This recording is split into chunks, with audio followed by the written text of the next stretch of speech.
Why bad things happen to good people. Why do bad things happen to good people? This seems to rank as the number one question asked in the world for many years.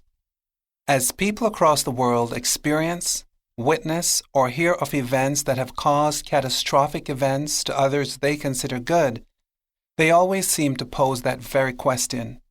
Someone shared with me that when a friend they cared for very much died suddenly and left a spouse and young children many years ago, they became and remained very angry with God for allowing such an experience to happen to such a nice family.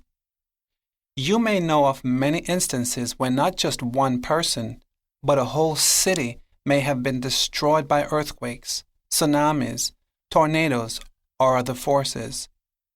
Many have met sudden and unexpected deaths in huge mudslides, other events such as automobile accidents, some born with birth defects or develop sudden and severe health issues. Since it is a common knowledge to most that God created life, He is usually always blamed and identified as the reason why bad things happen to people considered good. For this reason, many have strayed away from a relationship with Him and have found themselves on the other side of His love, holding hands with Satan. As perplexing as this question has been, and as far away from a solid answer as many yet remain, there are only 4 answers. First, God sometimes allows bad things to occur. To truly understand this statement, you must first realize that neither you nor I can think like God or understand why He allows or does the things that we find puzzling to occur. He said that, "Your thoughts are not my thoughts, and your ways are not my ways." So trying to use our finite, sin-infected minds to make sense of events only a perfect, sin-free mind with infinite capabilities can fathom renders our efforts to effectively rationalize His actions useless. Things we may have viewed as bad because they are emotionally revolting to our senses may not be viewed the same way by God. Remember the story of the man who was blind from birth but healed by Jesus during a visit to his town? That man's blindness was caused from no fault of his own, nor fault from any of his parents. In fact, Jesus loved his family, yet many then, as would be today, wondered why such a travesty would be allowed to be experienced by such a good man. As the story unfolded, we discovered that the blind man's dilemma was allowed by God for others to witness the marvelous compassion through a miracle performed by Jesus that made the blind man to see. The now once blind man was very thankful, and he was also grateful because he was allowed to be a part of a miracle which presented him with the gift of sight. The kindness of Christ gave him and his family an incredible testimony and a big reason to further solidify their faith in God. Others who were skeptical of the healing powers of the heavenly intervention became instant believers as they were now more receptive to listening to the words of God. Since God has control of everything that takes place, it should be of great comfort to us to know that if He has a larger purpose for allowing events to occur, even if they are perplexing to us, our position is to trust Him totally and without fear, knowing that sooner or later He will make decisions, create miracles, or do whatever He chooses, whether in our lifespan or not, until He returns. We should be confident in knowing that the outcome will be great because it will be done through His power, to His honor, and to His glory. Number 2, a reminder that He is in charge. Since we sometimes challenge God's authority, question His integrity, blatantly disobey His commandments, refuse to believe He exists, creates institutions and laws to replace His authority, defy laws of gravity to prove and exalt the greatness of self, rely on our own wisdom to rule over others with hearts of stone and fists of iron, live as we see convenient, and choose not to believe the signs of the times of His return, God has to sometimes send us reminders that He is still the one in charge. During a time on earth when people were extremely wicked, Noah, a loved man by God, preached to his people for over 120 years, telling them that God was going to destroy the earth with a huge flood because they had become so embedded in evil. They began to ignore God's laws and begun to create and live according to man-made choices founded on rules created by them. The violence and the wickedness of the people were so great, it made God regret He had created man. Exodus chapters 6 through 8. Throughout their reckless existence, they had become so desensitized to the wishes of God that even after seeing all the preparations being made and noticing each species of animals marching in naturally orchestrated unison towards the ark, signaling that the flood was going to arrive, they still choose to obey the invitation to be saved. God delivered a flood so large the entire earth was engulfed. The flood killed everything and everyone who were not inside the ark. God, despite cleansing the earth of all evil at that time, knew that the possibility of sin resurfacing once more would be quite real. Today, as you and I observe the many wicked and devastating events taking place and wishing they would end real soon, find ourselves wondering, when is that time, and in what manner will God return? Some still believe the world will end with a great flood as in times past. God has not only made provisions for that moment in time, He has also provided a signal letting us know that He will never destroy the earth by water again.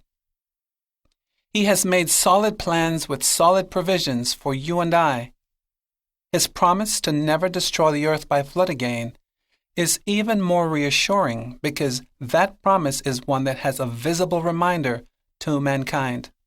He told Moses and his sons, "I will establish my promise with you and your seed after you, and with every living creature that is with you, to the fowl, of the cattle, and of every beast of the earth with you, from all that go out of the ark, and to every beast of the earth.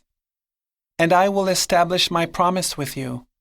Neither shall all flesh be cut off any more by waters of a flood, neither shall there be any more flood to destroy the earth." Genesis 9, verses 9 through 12. His visible promise for perpetual generations states, "I do set my rainbow in the cloud, and it shall be for a token or a covenant between me and the earth. And it shall come to pass, when I bring a cloud over the earth, that the bow shall be seen in the cloud, and I will remember my covenant which is between me and you and every living creature of all flesh, and the water shall no more become a flood to destroy all flesh. And the bow will be in the cloud, and I will look upon it, that I may remember the everlasting promise between God and every living creature of all flesh that is upon the earth." What an amazing promise! One that comes in a beautiful array of colors and serving as a visual reminder to God as well as ourselves that He is in charge and intends to instill our confidence in Him by keeping His promises to us. Incredible to imagine every time you see a rainbow that God is looking at it as well. Many now are still upset at God for destroying so many people with one global event, but clearly only just a few understood and obeyed: Noah, his family, and even the animals. Back then, many never had the privilege to be upset since they were all swept away because of disobedience. Noah and his family were saved due to the unwavering decision to live a life of obedience to God. Today, we see massive floods, earthquakes, tsunamis, and other natural disasters claiming thousands of lives, and we become afraid and angry with God when we should be more concerned with how we're governing our lives relative to His wishes. Some people oftentimes think that simply because many individuals have endorsed a particular habit, series, or actions or practices, that God is okay with them, and they end up becoming eternally lost because they've decided to become copycats of ideas and practices that were never approved by Him. We have so many opportunities to learn from the mistakes of others, both present and past, yet we seldom choose to do so. The results are evident today as the success in creating a society that is just as stubborn and wicked as times long ago are all too obvious. God has His reasons for allowing things which appear bad to happen, reasons that are not so obvious to us because we see our actions as well as the actions of others through sinful eyes and thought processes, which sometimes tricks us into taking God's grace and mercy for granted. When God in His mercy takes us out of the way of potential disaster, instead of falling to our knees and thanking Him for His sparing compassion, we instead label our good fortune from Him or blessed circumstances as good luck. To rid ourselves of the confusing thoughts of why God permits bad things to happen, we should redirect our focus on learning to trust Him totally, accept and let Him cleanse the earth as He sees fit, let Him put to sleep those who may have burdens which have become too unbearable for them to carry, administer lessons to those who are too stubborn to partake in His goodness, deal as He wishes with those who refuse to acknowledge Him, or be merciful and kind to those He chooses. Let God do as He pleases and find reasons to be grateful even in the midst of your worst adversity. God is everywhere. He sees all, knows and controls all things. Focus on loving and trusting Him to handle the complex issues of the world and allow Him to be the Lord of your life. Number 3, for His glory, He allows it. God's definition of what is bad and good is entirely different from ours. Things we evaluate as bad, to God is only a refining process, but also a defining one, even at the expense of great personal loss. In the story of Job, a man described as perfect and upright, and one that feared God and avoided evil, experienced losses so tragic, losses from which it appeared impossible that he would survive, that even his wife suggested he should curse God and die. He had enormous wealth and was considered to be the greatest of men of all the East. Job also had 7 sons and 3 daughters along with his wife. They had a prosperous lifestyle. One day, Satan came to the Lord after acknowledging that while making his rounds throughout roaming the earth, he did notice how much God loved Job. He told the Lord that Job was only faithful to him because he was protecting him. He further expressed to the Lord that if Job were to lose all the earthly possessions, including his family that God had given to him, Job would curse him to his face. Satan was not happy with the fact that Job loved and was loved and protected by God, so he became intent on getting him to do evil. Satan challenged the Lord to make Job's life miserable in order to test his belief and faith in God. Sounds familiar? Ever wonder why you've probably had some incredible and mysterious challenges for no apparent reason? So did Job. The Lord, confident in his relationship with Job, said to Satan, "All right, you may test him. Do whatever you want with everything he possesses, but don't harm him physically." Job chapter 1, verse 12.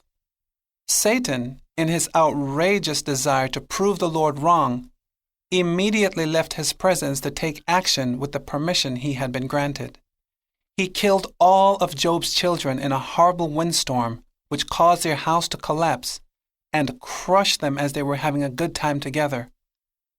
He killed all Job's sheep in a huge fire from the skies, sent bandits to take his cattle, and killed all his servants who were watching over them, except the one that escaped to deliver the news to Job. Another group came and took all his camels and killed the servants caring for them. Hearing all this heart-wrenching and depressing news would probably prompt someone to seek revenge on the perpetrators, or even become suicidal. However, Job reacted in a manner that pleased God and aggravated Satan even more.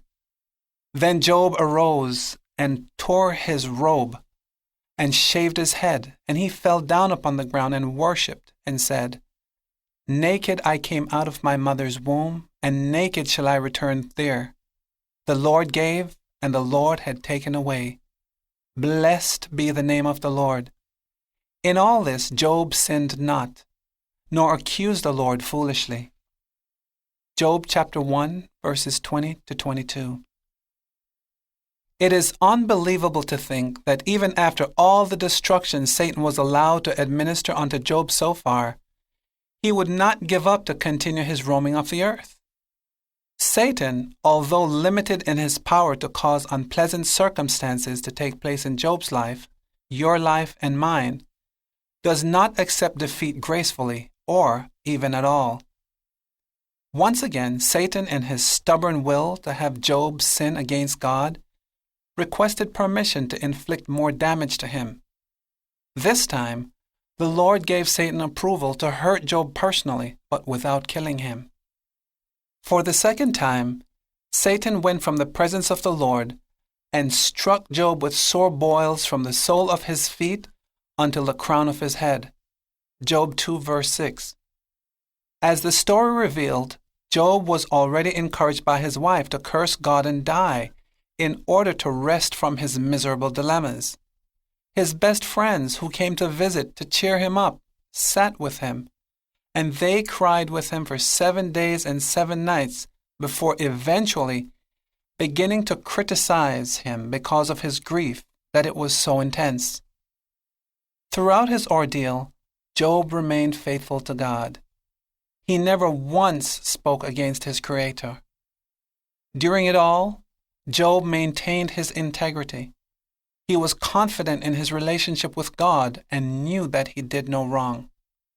He was willing to die faithfully since he trusted God's purpose for allowing this devastating experience to come upon him, despite not knowing the reason.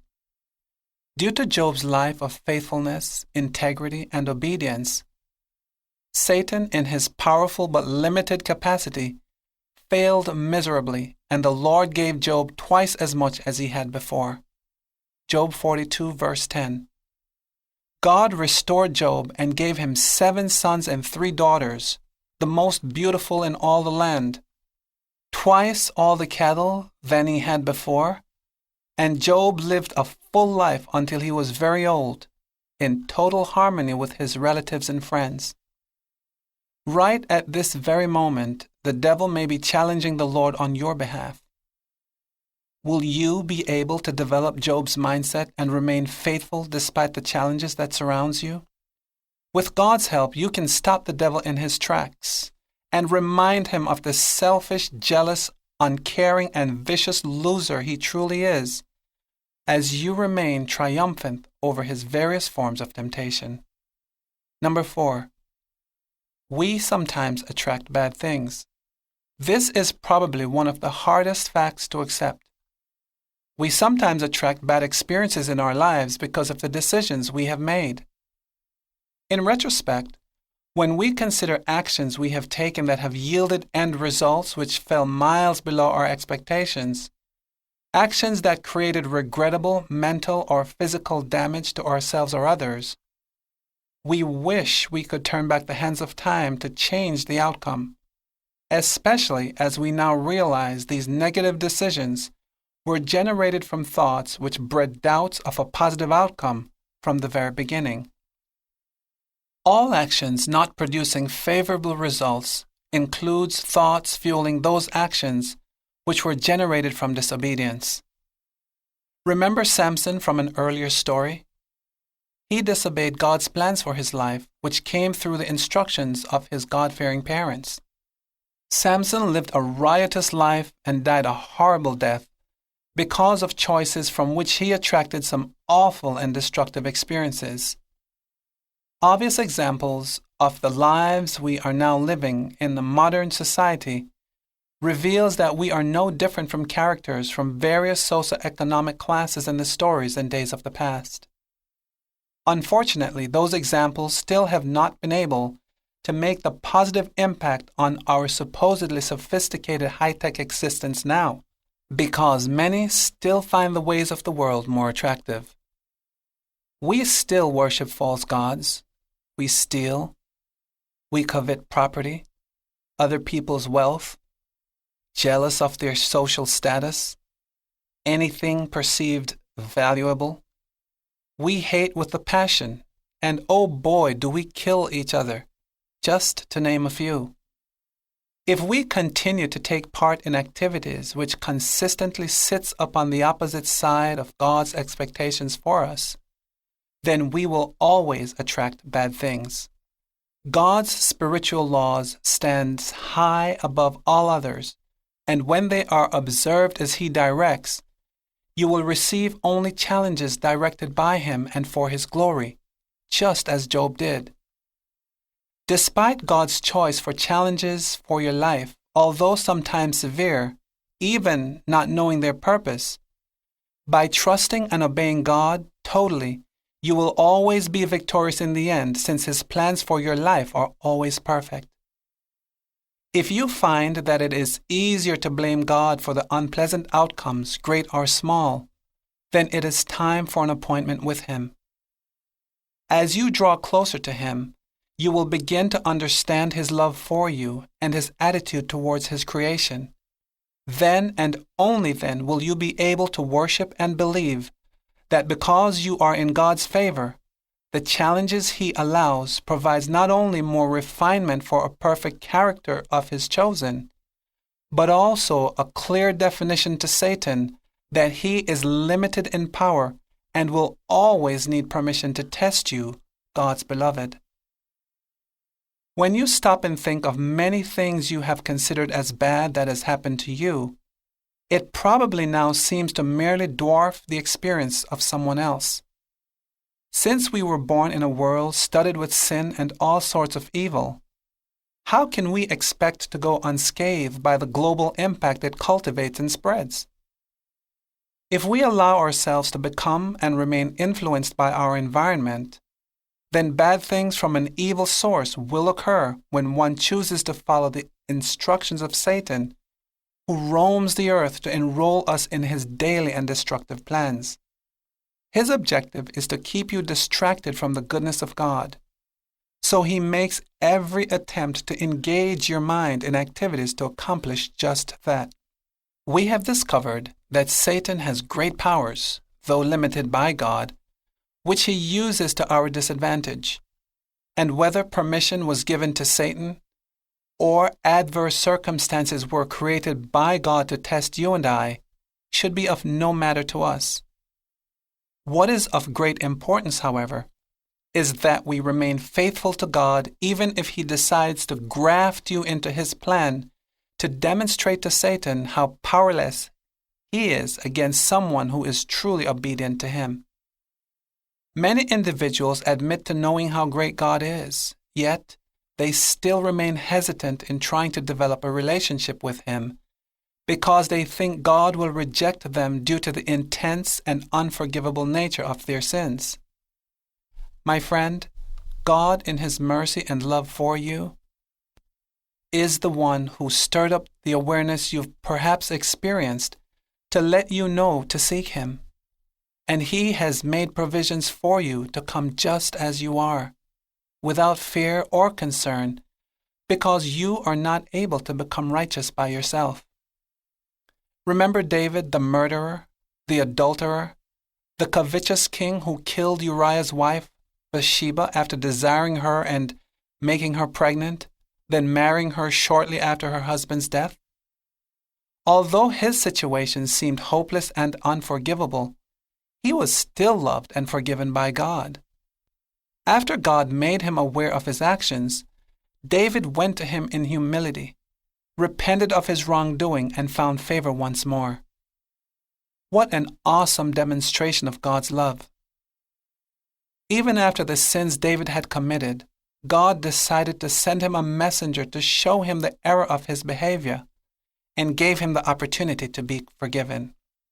Have you been receiving messages from God in times past or just recently that you may have been ignoring?